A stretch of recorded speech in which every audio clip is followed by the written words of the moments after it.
My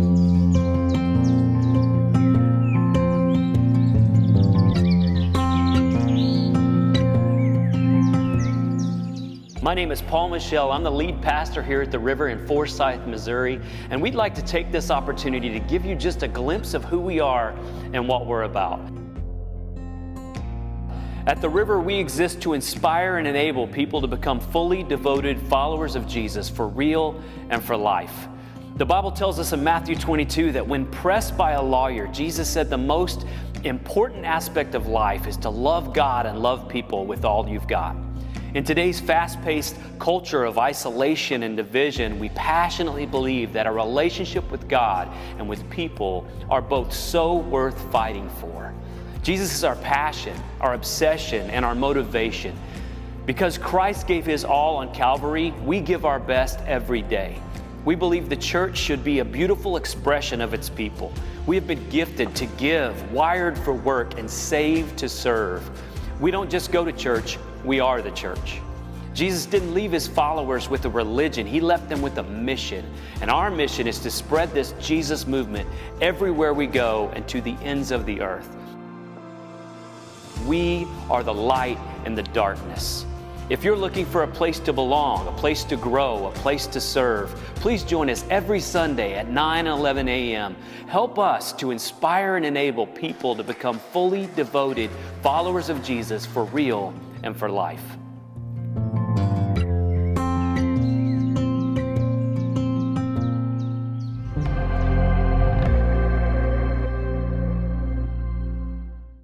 Hey, good morning. How are y'all doing? Good. Well, today we begin a brand new series called Empty, and I just want to start this way because I think what may happen sometimes is we look at a promo video like that or an intro video like that into a series, and you think, oh, we're going to bash on social media or on phones, and that would be hypocritical of us, so we're not going to do that. And here's the thing about that. I don't actually believe that the reason that many of us feel empty is because of technology. It's even a scarier thought. I believe that we feel empty, many of us feel empty in spite of technology. Like I think that somewhere somebody decided to come up with the social media idea or even some of these technological ideas in an attempt to create something to fulfill us. And I just want you to know that we will not be full. We will not be full because of technology. And it was never meant to fulfill us. Actually, Jesus was meant to fill us. You believe that today? Yeah. That's what we believe too. So we're gonna talk about this in this upcoming series that we start today called Empty. Well, something to be on. We always try to go beyond Sunday mornings, and Sunday mornings are great. It's a great opportunity for us to come in like this, but we want to create opportunities to go beyond Sunday morning, and we've created one called Fall Fest that we're going to go and hang out tonight. That's tonight. We moved it up to 3 o'clock.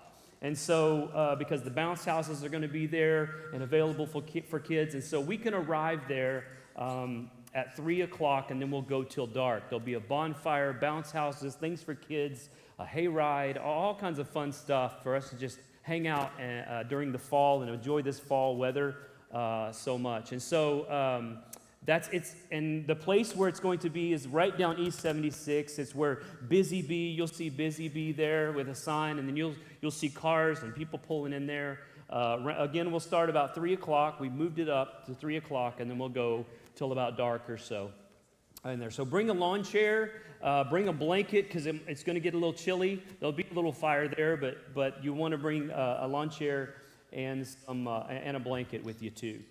So we're excited about that we get to hang out with you tonight, all of us there.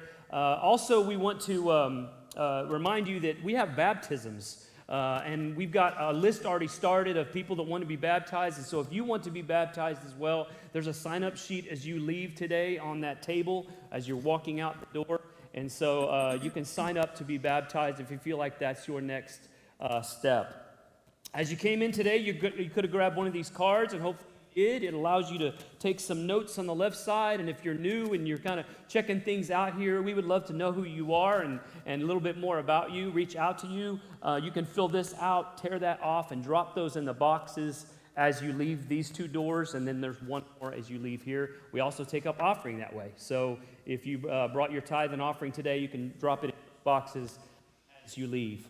Hey, I would love for us to stand this morning and begin in worship. And I just want to pray for us as we begin the service today. Pray with me today. Father, thank you for this opportunity that we can come before you. Thank you that no matter what we brought in, no matter what we lived during the week, God, you are good, and we want to worship you. We want to lift your name high in a world that may cry something else. God, we cry that Jesus is the King of all kings. He's the Lord of all lords. And God, we worship you today for sending Jesus to us. We love you, and nothing's going to stop us, Lord, as we worship you right now in this place.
Good morning. Maybe I'm the only one in here that lives this way, but my cell phone lives on low battery all the time. My wife will tell you that. She's constantly texting me, hey, you need to charge your phone, I'm always on it, I'm always working it, and so maybe I'm the only one, I don't know. Here's one for us, though, that I think all of us could get in on, is how many of us have ever ran out of gas in our car or our truck? Yeah, have you ever thought about this, though? Why? Seriously, why? We have gauges, we have warning lights, yet we still run out of gas. And so let me ask this question. When you run out of gas in your vehicle, how many of you have blamed the car? Stupid car. Stupid car. Can't even put gas in yourself. Or what if we just gave up on the car at that point and we just go buy a new one, you know? I sure hope this new car has enough gas. Its gas lasts longer than the last car because it didn't. And that would be silly, right? That doesn't make any sense. And when our cars need gas, we put gas in them. When our phones need charge, we charge them. When our cars run out of gas, we don't blame the car. We don't give up on the car. We know that, and we realize that the car has potential. It just lacks the power because it ran out of the thing that gives it power, right? And it's the same with our mobile devices. And so what I want to do is I want to kind of use this analogy to look a little bit inward today, shall we? If you could look inward inside of your soul today, if you were to look inward, how would you gauge yourself spiritually? Would you be full? Would you be empty? Would you be on a half a tank? Because just like our automobiles get stuck and they stay where they ran out of gas, we do that too. And I've been there. We've all drained ourselves relationally. We've all drained ourselves emotionally. We've all drained ourselves financially, but we can also become empty spiritually. And I find it so interesting that when we ask somebody, hey, how are you doing? They're like, okay, I'm fine. And you're like, no, really, how are you doing? I'm okay. And isn't it funny that we believe in this thing called okay? We believe in this thing called maintaining, like we're just maintaining. As if there's just an okay mode or a maintaining mode in life. But my question is, what if there's not? What if there's no such thing? What if life is more like the hot air balloon process, where if you want to rise, you pull the cord and you rise? And just like hot air balloons, once you get to a desired elevation, you're like, that's good enough, and you stop pulling the cord, guess what? You stop rising. And then there's this false belief that you're somehow maintaining altitude, but it's not so, it's not true. But what happens is we're just too busy taking in the sights and taking in the view to realize without pulling the cord, you're actually descending. You're not maintaining. And then what happens is when you're in a hot air balloon, you notice how close the ground is. You're like, oh, it's so beautiful. I love the mountains. I love the trees. This looks so great. And then you look down, you're like, oh, no, like we're getting ready to crash into the ground. And so you pull the cord. What if in life, what if in relationships, what if in marriage and in parenting, what if in our work ethic and our education, and especially in our faith, what if there's no such thing as just maintaining? We're either ascending or descending. We're either going up or we're coming down. We're just too busy to notice that we're about to slap the ground in life if we don't constantly pull the cord every day. So today, and in the coming weeks of this series, we're going to talk about it because Jesus promises us a full life if we choose it and we accept it. And I don't know about you, but I want that. I want a full life, don't you? I don't want to be at the end of my life clinging to hopes and dreams that never happened. Instead, I want to be full of memories of a full life, lived full, not empty. Don't you want that? And so we're going to talk about that. And today we're going to talk about this guy named Abraham. Anybody remember the kids' song, Father Abraham? Had many sons, had Father Abraham. And I am one of them, and so are you. So let's just praise the Lord, right arm. Now, real quick, some of you learned this song in a Baptist church, and this is the only hand raising you ever did. And it shows. It shows. How can you tell a Baptist person? They're going this. What are you doing? Worshiping. And so this is the only hand raising you did was in that song. But Abraham, let's talk about Abraham. So let's set this up because none of us want to live an empty life. And so I just think that this is going to help us today. And so if you came in here and you felt empty and you feel empty, maybe you feel like you're on a half a tank, I'm not going to guarantee that you will leave today full. But my hope is that maybe we can move the needle a little bit from empty to full. Maybe we can move the needle. Here we go. We're going to be in the book of Genesis, if you brought your Bible, starting in verse 11. Genesis 11, chapter 11, verse 27. Here it goes. This is the account of Terah's family. Terah was the father of Abram, Nahor, and Haran was the father of Lot. Now, real quick, just so you know, Abram is Abraham. God will change Abram's name to Abraham, so just in case today I call him Abram or Abraham and I go back and forth, that's what happens. God changed his name from Abram to Abraham, and so I have this excuse. Give me a break here, okay, if I call him that. So verse 28 says, but Haran died in Ur of Chaldeans. I love that the name Ur. As I was reading this, I'm like, where do you come up with Ur? Like if you found a location and you like discovered this town and two people are like, we discovered this town, what do you want to call it? Ur, yeah, that sounds good. Like I don't know where they came up with that, but somehow they did. But Haran died, in Ur of Chaldeans, the land of his birth, while his father Terah was living. And so I just want to point this out that at this time this was written, usually if you were born somewhere, that's also where you died. Why? Because it was home. It was safe. And I think we understand that too. We know this, don't we? If you're taking notes today, write this down. Often there's safety in staying stuck. Often there's safety for us in staying stuck somewhere. If you're a realtor, and I know a few realtors, in the last couple of years, ain't nobody staying anywhere. Seems like everybody is packing up and moving except for us. We're like, nope, we're staying in our house. We're not going anywhere. But it seems like everybody's packing up. We've had a good number of people move into this area. Some of you have started attending this church, and we're glad you're here. personally, I just want you to know I love it here. I call this home. I've called it home. I've called this area home for 48 years, almost 48 years of my life. So I was born and raised here. I love this county of Taney. I love this state. I love this church. My wife and I started attending this church when we were first married. We attended here for 9 years, and then God called us into ministry and called us away from here. It was one of the hardest decisions we ever made. And then in 2016, it became home for us again. And so it's good to feel like home, isn't it? It's good to feel someplace like home. That's what our series is going to be called this Christmas, Home for Christmas. It feels good. But while home is home, there's also safety in staying stuck. Because just because it's home doesn't mean you have to be stuck. And that can't be a good thing, being stuck. And we'll get into that, more of that in just a second. But let's read on in verse 29 where it says, "Meanwhile, Abram and Nahor both married. The name of Abram's wife was Sarai, and the name of Nahor's wife was Milcah." Now, Sarai, or however you want to say that, eventually becomes Sarah, because God not only changes Abram's name to Abraham, but he changes Sarai's name to Sarah. Now that we're all caught up in the family tree of Abraham, we good? All right, let's move on. Verse 30.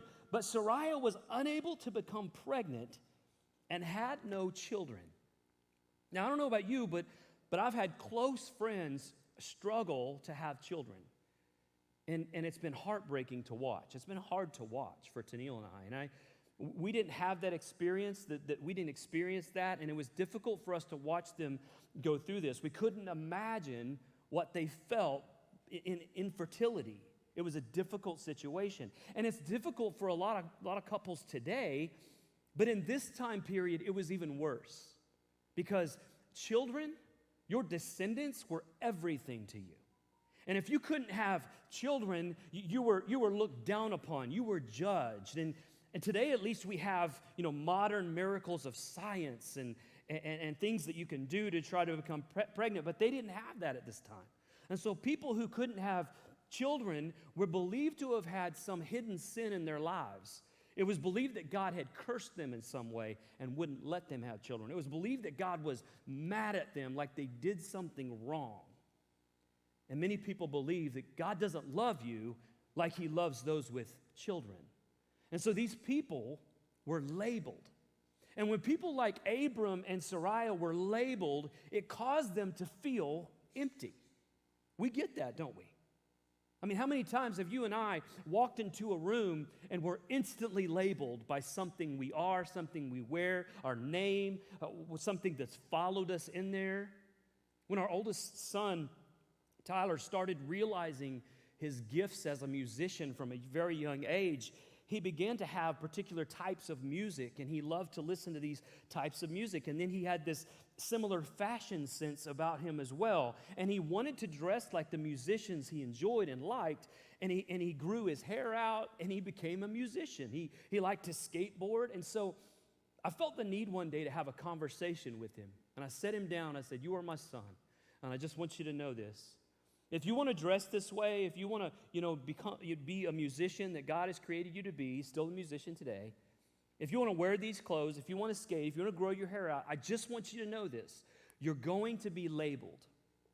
You're going to be judged by people that don't really know your heart. They're just judging what they see on the outside."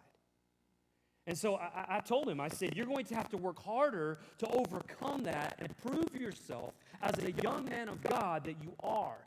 I'm going to ask you to open doors for people in gas stations. Go out of your way to talk to people and say hello to people, because they're going to judge you and label you. That's just the way society is." And I reminded him, but that's not who they say you are is not who you are. And so I was having constantly this conversation with my son, and he constantly experienced judgment and labeling. And so some of us in this room, we feel that too. We've experienced a label, haven't we? And what's worse is, not only do we experience a label, but many times when we experience a label, we accept the label that we've been given. And what's even worse than that, once we accept the label, we begin to live as the label. See, people around us will say, "You're an addict. You'll always be an addict." People around us will say, you're a jerk, you'll always be a jerk. You're poor, you will always be poor. You're a cheat, you will always be a cheat. And when we accept this label, we get stuck, don't we? Oh, we can look busy. We can look busy on our phones. We can keep ourselves busy doing stuff and going places. But emotionally, relationally, and spiritually, we get stuck. And when we're stuck, we're empty. And I believe that there's safety in staying stuck and staying empty. Got quiet in here. Maybe it's because some of us relate with this. Let's read on in verse 31. It says, he was headed for the land of Canaan, but they stopped at Haran, and what's that word? Settled there. They settled. He settled. See, often you and I, when you and I are going from point A to point B, we settle somewhere in the middle, and we don't make it to point B. Write this down today. Often there's safety in settling. For us, there's often safety in settling. It might not happen physically. It might happen, somebody might not notice it on the surface. Everything on the outside looks good. Everything on the outside looks like we've got it all together. But when you look inward and spiritually, somewhere we've settled. And look what happens when we settle. Verse 32, Terah lived for 205 years and died while still in Haran. Anytime you and I settle, something inside of us dies. And I thought about this week this week when I was preparing for this message. Isn't it funny how many times we draw lines, don't we? In life, we try to live by certain standards, and we make rules and perimeters for our life, and we're like, I'm not going to settle. I have standards. I have rules. And for us men, we do this a lot. We're great at this. We're like, this is what I do. This is how I do it. And then we get married. And things quickly change. And we say, well, that's it. This is my way or the highway. And then we have kids. And things change. Everything else that hadn't changed already in marriage now changes because we have kids. And what's funny about all of that, in some ways we change, and in other ways we stay the same. And we say things like, this is just how I am. I guess, you know what? I'm always going to be this way. Just deal with it. And when we say that, and when we do that, and when we live that, something in us we spiritually settle for. And we begin to live from a place where we say, I'll never let God move me. I will never change who I am. And God cannot change us. And we settle. And when we settle, something in us dies. So back to this story. Abram's dad, Terah, dies. And then this happens in chapter 12, verse 1. The Lord had said to Abram, leave your native country, your relatives, and your father's family, and go to the land that I will show you. Now, it's so funny that you and I, we can read the Bible, we can read a story from the Bible like this, and we can see how it ends. We can see how it plays out, right? But Abram didn't get that luxury. Now, if you walk up to me and you're like, hey, Paul, come jump in my car, and I'm going to take you somewhere. And I would say to you, where are we going? And if you said, you'll know when we get there, I ain't getting in your car. If you walk up to me and you're like, hey, Paul, hey, I want to take you to lunch. And I would say to you, where are we going? And you'll say, you'll know when we get there. You'll be eating by yourself. Because I want to know. My wife, she's different. Like, I'll look at my wife and I say, where do you want to go eat? We did this last night, celebrated our 28th anniversary. We went out to eat. And yeah, something to celebrate. Something to celebrate. Well, I already picked where we were going because you know why? Because after 28 years, I know when I look at her and I go, where do you want to eat? She's going to say, I don't care. Doesn't matter to me. So you know what? I already had something picked in my head. So I'm like, great, I know where we're going to go. This is where we're going to go. I am not like my wife. I like to know. And so I don't know, maybe it's a control thing, maybe it's trust issues, but either way, I have to know where I am going. But Abraham didn't have that option here. God said, Abraham, take a walk with me. And Abraham was like, cool, God, like, where are we going? I'll let you know when we get there. Now, because you and I can read the whole story, we know that Abraham couldn't even imagine what God planned for him. Couldn't even fathom it. That they finally got pregnant in their 90s, by the way. Hello. And they give birth to Isaac, and Isaac, who would one day give birth to Jacob as a son, Jacob had 12 sons, who would eventually become the 12 tribes of Israel. It's a crazy, crazy story, so don't miss this. God looks at Abram and says, I want to do something in you and through you that will blow your mind, Abram. You have a greatness in you that you don't even realize. There's a legacy that you can't see yet, and I want to show it to you, but I'm not going to move in this miracle if you stay where you are. God told him, if you want to be blessed, you have to walk with me.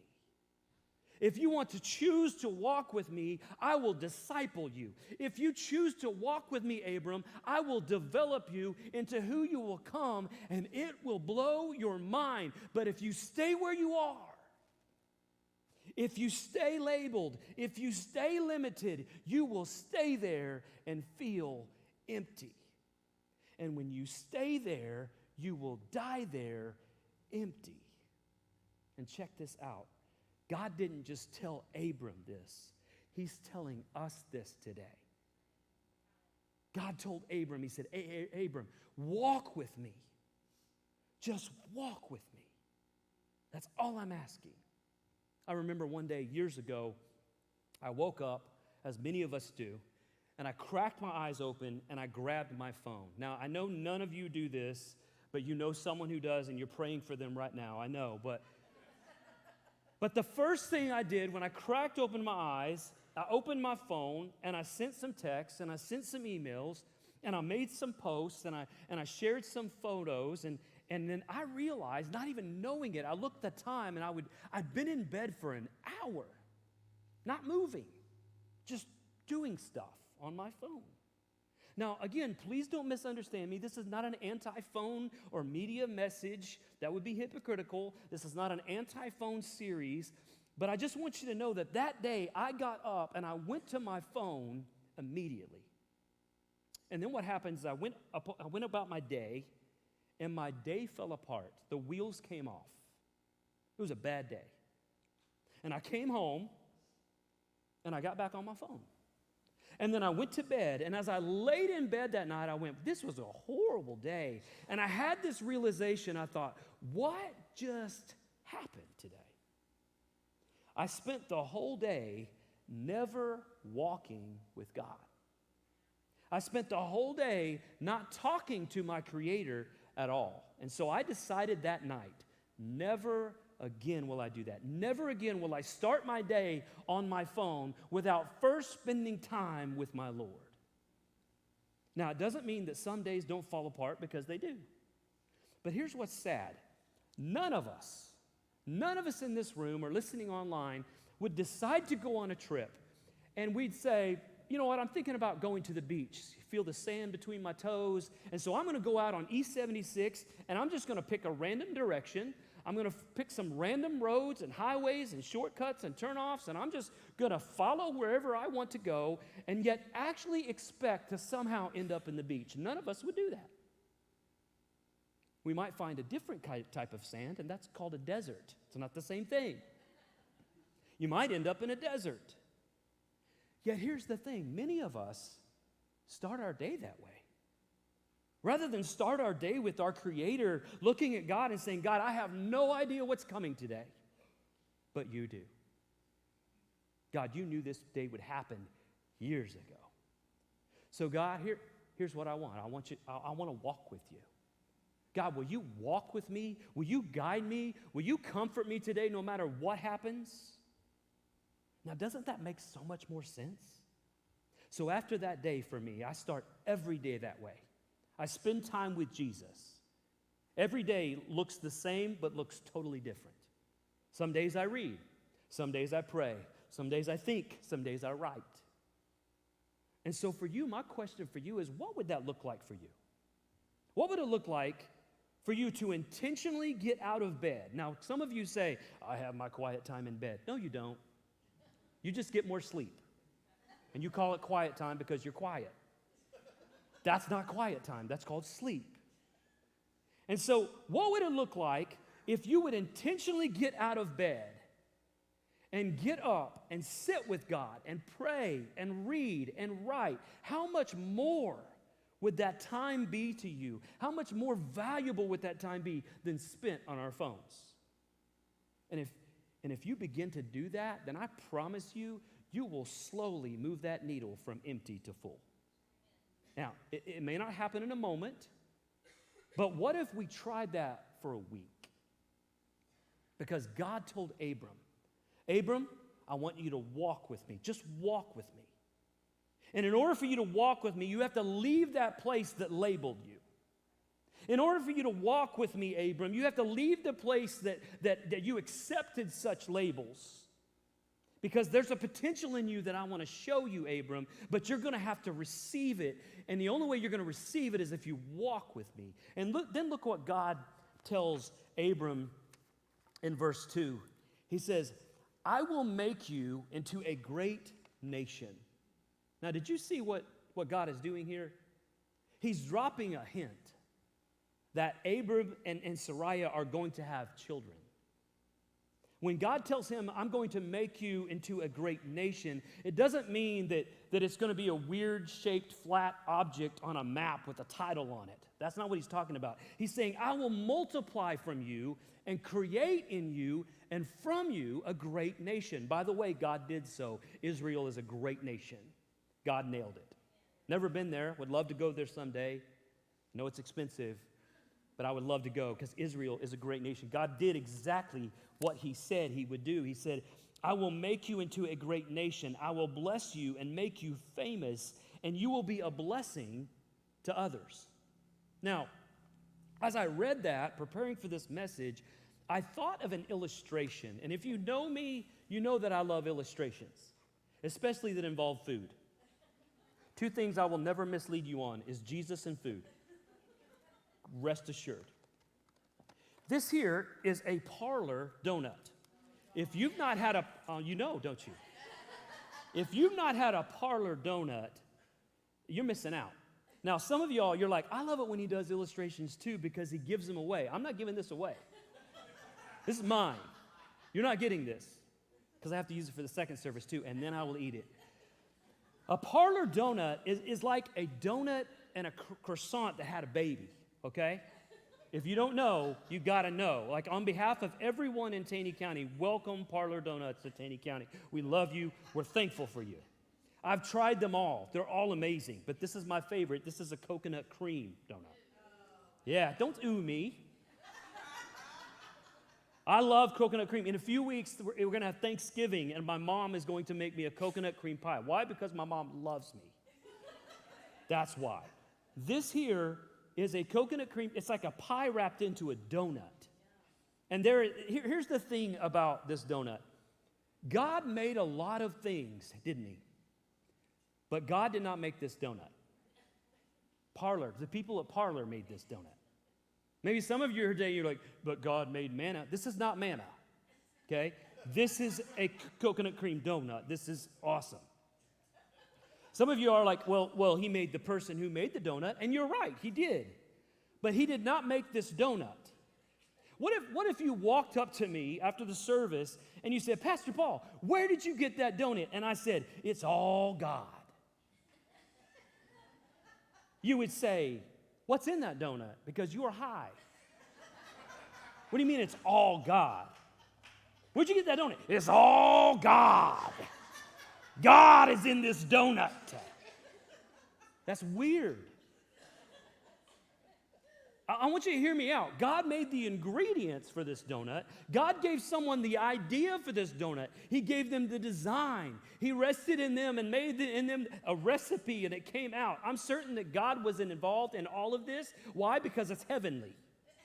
okay? But then Satan got involved and added calories and... Anyway, there will be these in heaven, 0 calorie, I promise you. Listen, God gave someone the passion in their heart to create this. God gave the vision to somebody to start Parlor Donuts. Are you with me? God created the ingredients, but God did not create the donut. In the same way, when you and I see someone who has gained a certain amount of success in their life, when we see someone have a talent and they've honed that talent and they've crafted it towards some sort of accomplishment, and we ask them, how have you done so? And they look at us and say, it's all God. That's not true. It's not all God. Here's my pushback on that. If it was all God, then everyone created would have success. If it was all God, then every person would have all of their accomplishments met all through their life. Anything they wanted, they would have it. But life is not fair, is it? God has given every soul, every living soul, certain gifts and certain abilities. He's given every living soul certain ingredients to have an amazing life, but only if we start walking with Him will He make them something great. Man, that's good, isn't it? God told Abram, He said, I will make you into a great nation as you walk with me. And then He said, when you stop walking, if you stop, like you have to keep walking to keep becoming. If you stop walking, you're going to be stuck. If you stop walking, you're going to feel empty. Oh, there's going to be days where you don't feel like walking, Abram, but keep walking. There's going to be haters in your life who are going to tell you you're wrong, Abram. There's going to be haters in your life that's going to tell you you're dumb for walking with me. Ignore them. Keep walking, and I will keep walking with you. I will keep making you something greater for me and my glory, God says. It was God's promise to Abram, and it's God's promise to you and I too. And then He said, I will bless you, and I will make you famous. I read that, and I was like, make you famous. And then I realized Judaism, Islam, and Christianity all trace their beginning back to Abraham. Therefore, God made him famous, wouldn't you say? Did God deliver on His promise to Abram? Sure did. And He delivers on His promise to you and I as well. Maybe you're here today and you go, sure doesn't feel like it. My point to you is God ain't done. If you're not dead, God ain't done. But God went, he went on with Abram. He was telling Abram, just walk with me, Abram. Walk with me. Verse 3 says, I will bless those who bless you. Now, we can know that as we're walking with God, there will be people who will walk with you, right? There will be people who cheer you on through the good and through the bad. They will have your back. And God says to Abram the same thing that He says to us. You don't have to worry about them because I'm going to bless them too. I'm going to bless those who bless you. And maybe Abram was like, what about the haters, God? And God said, I got them too. Verse 3 says, I will bless those who bless you and curse those who treat you with contempt. All the families on earth will be blessed through you. God told Abram, I will handle it all. I'll handle it all. I remember the first time my wife introduced me to social media. We were youth pastors, and my wife was such a rock star. Like, she was breastfeeding one of our babies and leading a small group of 20 junior high girls at the same time. And they all loved her, and they all wanted to be in her small group.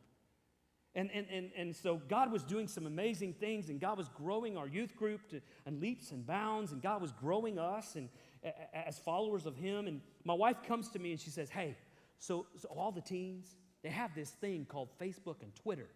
And I was like, Twitter? I'm not even sure what that is, or should I know what Twitter is?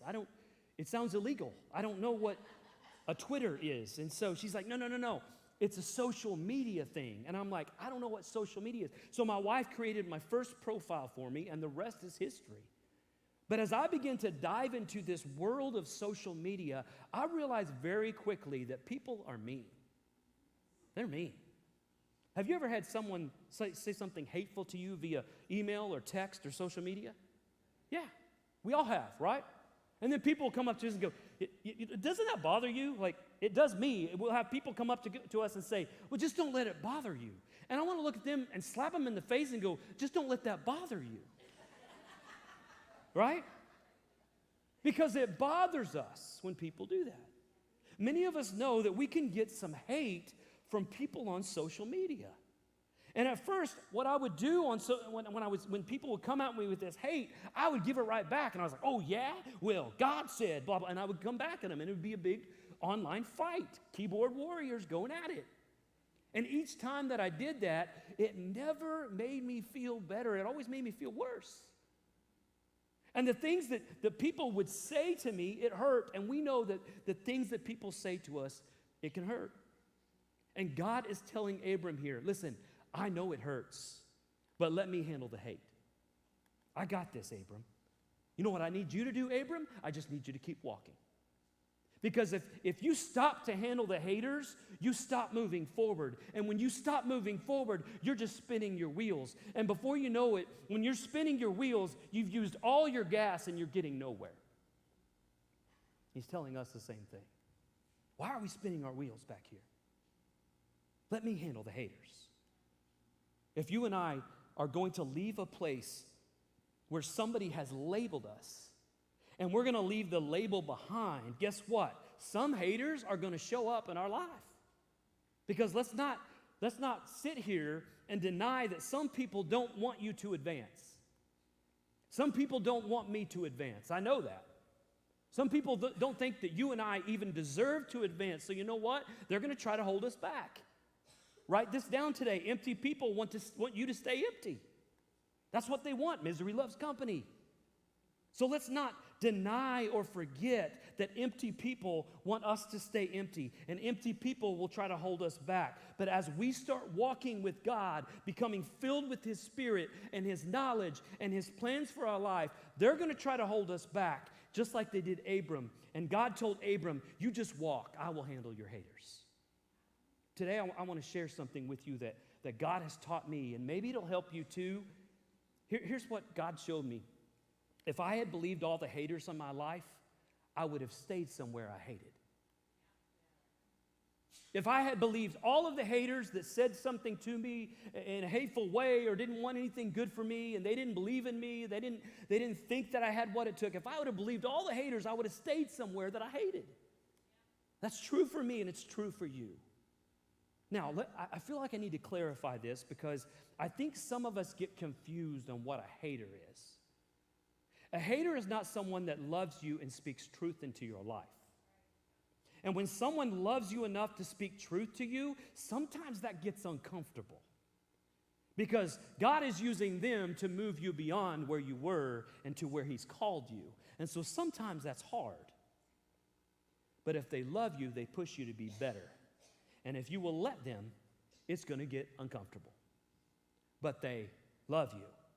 They don't hate you. That's not a hater. A hater is someone who doesn't love you or respect you. A hater is usually someone who doesn't know you, and they refuse to see who you are and who God has created you to be. So I just want you to see the difference there. Do you see it? I just want to clear that up. God said, Abram, let me take care of your haters. I'll do that. Verse 4 says, so Abram departed as the Lord had instructed. So God spoke, and Abram obeyed. Now there's a novel idea, right? God spoke, and Abram obeyed. So Abram departed as the Lord had instructed, and Lot went with him. Now I have to stop here for just a second. This is a little bonus in your notes. Not everyone who starts the journey with you will finish it with you. Do you know that?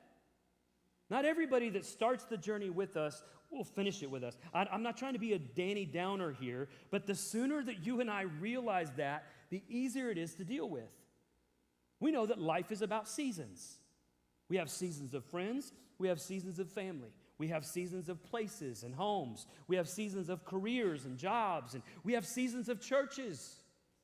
And not everyone who starts the journey with us will finish it with us. That was true for Abram as well. Verse 4 says, Abram was 75 years old when he left Haran. 75. I got to be honest, Tennille and I were in our mid-30s when we had our last child. I'm not sure 75 would work for me. I've never met anybody in their 70s who are thinking, I think now would be a good time to start a family. I don't know, I was thinking about that. Nobody says that. You would be 90 at graduation. That's a big deal, right? Verse 5 says, he took his wife Sarai. So that's good. He took his wife. I've known many people who go through a midlife crisis or they go through something where they think God is blessing them and they bail on their spouse. It's not what God created you for. It's not why God blessed us. I know personally that blessings are better when you get to share them with someone else, right? When other people are on the journey with you, it helps you, and it certainly helps us not be empty. Verse 5, he took his wife Sarai, his nephew Lot, and all his wealth, his livestock, and all the people who had taken into his household at Haran, and headed for the land of Canaan. Now, this phrase, headed for the land of Canaan, is a loaded phrase. Because this journey toward Canaan took several months and several hundred miles all on foot. All on foot. It's probably a difficult journey, but the journey included a walk with God every day. And I would guess, I'm just a guess, but I would guess that the closer Abram got to Canaan, the place where God called him, the further he got from what he left behind. It's a novel thought. The closer he got to where God called him, the land that labeled him was way back there. The land that he was infertile in, the land that he was unable to produce children, the land that he was cursed in was way back there. He got further from it. I just wanted you to see that, geographically speaking, of course, and other ways. Verse 5, when they arrived in Canaan, Abram traveled through the land as far as Shechem. I just like saying Shechem. Everybody say Shechem. I just love that, Shechem. I just want you to stay awake with me, make sure you're with me. There he set up camp beside the oak of Moreh, which we all know where that's at, right? You know that place, the oak. Well, I don't know. Anyway, at the time, the area was inhabited by Canaanites. Now watch this in verse 7. Then the Lord appeared to Abram and said, I will give this land to your descendants. I've got to believe that when God said that to Abram, his heart skipped a beat. My descendants. I got to believe that when God told him this, he had a lump in his throat. Maybe he teared up a little because this is something that he and his wife wanted for years, and God is about to give it to them. It's powerful, powerful. So check this out. Verse 7 goes on, it says, and Abram built an altar there and dedicated it to the Lord. So Abram obeyed, left the place that he was labeled, arrived at the place that he was called to, he built an altar, and then he gave it to the Lord. You know why he gave it? Because he was full. He was full. And in the same way, when you and I are filled spiritually with his Holy Spirit, something happens inside of us. We call it overflowing. And when we live from that overflowing, we give. Not just money. Don't freak out, anybody. It includes money, but we give from a giving heart. It means that when we walk into a room, when we walk into a group of people, when we walk into a church or a business or a relationship, you're no longer taking, you're giving. Why? Because you're no longer empty, you're full. You're giving. That's who you are. It's what you do. You're giving encouragement. You're giving joy. You're giving hope. You're giving peace. And guess what? When you are full, you don't even have to announce it to everyone because they already know. They see it immediately when you walk in. Why? Because you're a giver, and giving is what you do. And here's what's crazier. Abram became a giver at 75 years old. Can we agree that that's a little late in the game for God to do something new? 75 years old. I've already told you that I coach my son's football team, and sadly, these poor boys have not won a football game since they started. Maybe it's the coach's fault. I'll take it. They didn't win a game in the 4th grade. They didn't win a game in the 5th grade. They didn't win a game in the 6th grade. Not a single win. Only scored 2 touchdowns in 3 seasons. That's it. Losing became normal for these young men, and they hated it. and I watched it on their faces every week, and they were disgusted and torn up, and why are we such losers? But a few weeks ago, we were playing a team, and we started the game, and in the first quarter, it was 0-0. And all of us coaches are looking at each other, and we're like, okay, there's some hope here, right? And then in the second quarter, we scored 2 touchdowns. We have now tied our 3-year season record in 1 quarter. We didn't know what to do, I'll be honest. We're looking at each other. Kids were walking up to us and going, Coach, can I go in? Because I want to be a part of this. And we're like, no, don't blink, don't breathe. We're not changing anything. We've never won before, and we're actually winning. And we had never felt this. At halftime, it was 14-0. We set the players down, and coaches are looking at each other. What do? We don't change a thing. We just work hard. We've got to talk to them. So we set them down, and we said, y'all, you have to come out in the second half just as aggressive as you came out in the first half. Just as hard. And as a coach, and any coaches in this room, you know this. There is nothing more insignificant than a halftime score. Nothing. It is insignificant. And so we came out in the second half, and we played hard, and we never gave up, and we scored another touchdown, and we won that game 22-0. It was awesome. We looked at their faces. We're throwing kids up in the air and turning around. We don't care. They're falling on the ground. They're still happy. It was so amazing. But we had to remember that halftime score did not matter. The boys never felt like what it was like to win. They only knew what it was like to lose. And we could have given up, and they could have given up, but they didn't. And in this story, Abram could have given up at 75 years age. He could have. He had no kids, he had no family, he had no hope, but he didn't give up. And God showed up in his last half of his life, and he never gave up. If he had given up, God could not have done what God did. Maybe he felt empty in the first half of his life. Maybe he could have stayed empty, but he didn't. He got up, he obeyed God, he walked with God when he was 75 years old. Can that be a reminder to you and I today that wherever you are, whatever you've done, wherever you've landed, however you've got to this place, whatever season you're in, don't give up because you're not dead and God's not done. Amen? I want to leave you with this verse today because I love what this verse says. It says, now to him, Ephesians 3:20, now to him who is able to do immeasurably more than all we ask or imagine, according to his power that is at work within us. Never give up. Never give in. God's got a plan for you, and he's got a plan for me. We just have to walk it out and walk with him in the process. You with me? Good. Pray with me today. Father, thank you for your word. God, thank you for your truth. Thank you for everything that you've given us in the way of Jesus, in the way of his salvation. God, you just want us to walk with you. And so today we walk with you because we love you, because we see how much you love us and want to be with us. Will you help us this week to walk with you? And God, we pray for Parlor Donuts that they never stop making them. And we pray for the Kansas City Chiefs that they win a Super Bowl. We love you, Jesus. It's in your name we pray. We all say, Amen. Hey, y'all. Can't wait to see you tonight. Let's see you. Let's hang out. All right?